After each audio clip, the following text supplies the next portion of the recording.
और इसी बीच लखनऊ से एक बड़ी खबर आपको बता दें, लेवाना अग्निकांड में सस्पेंड हुआ अफसर बहाल। आशीष मिश्रा की दोबारा पुराने पद पर तैनाती, उपखंड अधिकारी पद पर मिश्रा की बहाली हुई है। ये बड़ी जानकारी आपको दे दें तो समझ सकते हैं आप कि जो कार्रवाइयां होती हैं वो केवल इसलिए होती हैं कि जनता को बताते रहें कि काम हो रहा है, लेकिन काम कैसे होता है और लोगों की मौत की चिंता प्रशासन कितनी होती है वो आप समझ सकते हैं। तो लेवाना अग्निकांड में सस्पेंड जो अफसर थे आशीष मिश्रा, उनका दोबारा बहाल कर दिया है और पुराने पद पर ही उपखंड अधिकारी पद पर तैनाती हो गई है।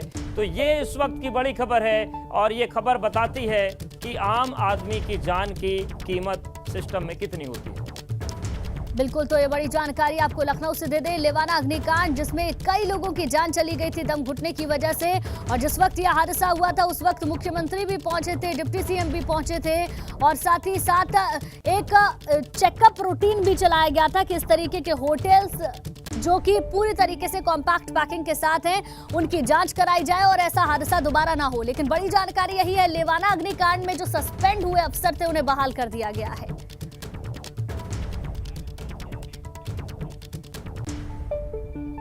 4 गुना फीस बढ़ोतरी के खिलाफ इलाहाबाद यूनिवर्सिटी में छात्रों का आंदोलन थमने की बजाय और तेज होता जा रहा है। दशहरे और दीपावली की छुट्टियों के चलते छात्रों का आंदोलन कुछ दिनों के लिए धीमा हो गया था, लेकिन छात्रों के वापस लौटने के साथ ही इलाहाबाद यूनिवर्सिटी में चल रहा आंदोलन फिर से तेज होने लगा है और छात्र बढ़ी हुई फीस वापस लेने की मांग पर अड़ गए हैं। यह आंदोलन पिछले 57 दिनों से अहिंसा के रास्ते पर चल रहा है, लेकिन अब सब्र टूट रहा है, अब खून बहेगा रोडों पे। फीस बढ़ोतरी के खिलाफ जारी छात्रों के आंदोलन को भाजपा सांसद वरुण गांधी का समर्थन मिलने के बाद पार्टी की एक और सांसद रीता बहुगुणा जोशी ने भी इलाहाबाद यूनिवर्सिटी में फीस वृद्धि को गलत बताया है।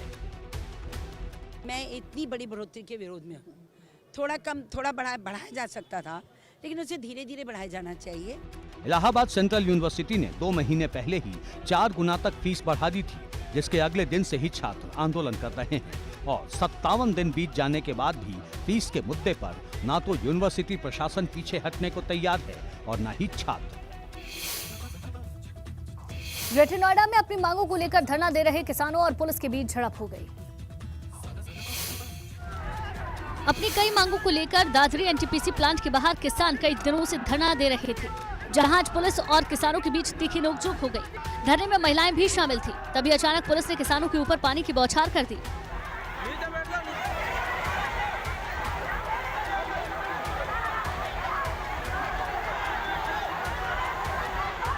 तस्वीरों में देखिए, सैकड़ों की तादाद में किसानों के ऊपर वाटर कैनन से छिड़काव कर दिया गया, जिसके बाद किसानों में रोष व्याप्त हो गया। किसानों का प्रदर्शन और उग्र हो गया। किसानों ने नारेबाजी शुरू कर दी।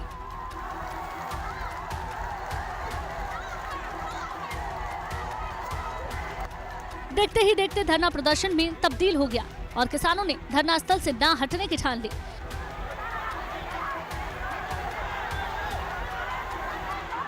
प्रदर्शन देख प्रशासन के हाथ पांव फूल गए और धरना स्थल पर भारी पुलिस तैनात कर दी गई।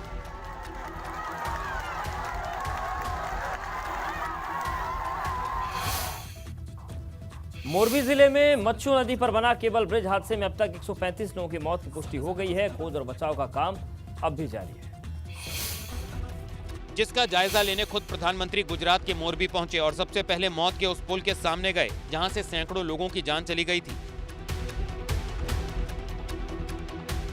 पीएम के साथ गुजरात के सीएम भूपेंद्र पटेल भी थे। इसके बाद उन्होंने मोरबी में बचाव और राहत कार्यों में शामिल लोगों से मुलाकात की, जिसके तुरंत बाद प्रधानमंत्री ने सिविल अस्पताल में हादसे में घायल लोगों से मुलाकात की और उनका हालचाल जाना।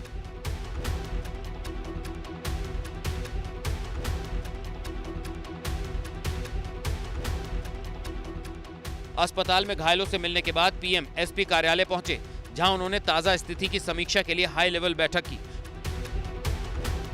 बैठक में पीएम ने मुख्यमंत्री भूपेंद्र पटेल, गृह राज्य मंत्री हर्ष संघवी और आला अधिकारियों से हादसे की जानकारी ली और लोगों की पूरी मदद करने के निर्देश दिए।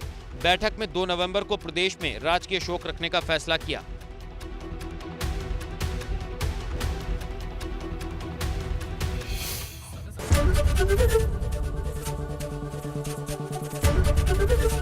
एबीपी गंगा, खबर आपकी, जुबान आपकी।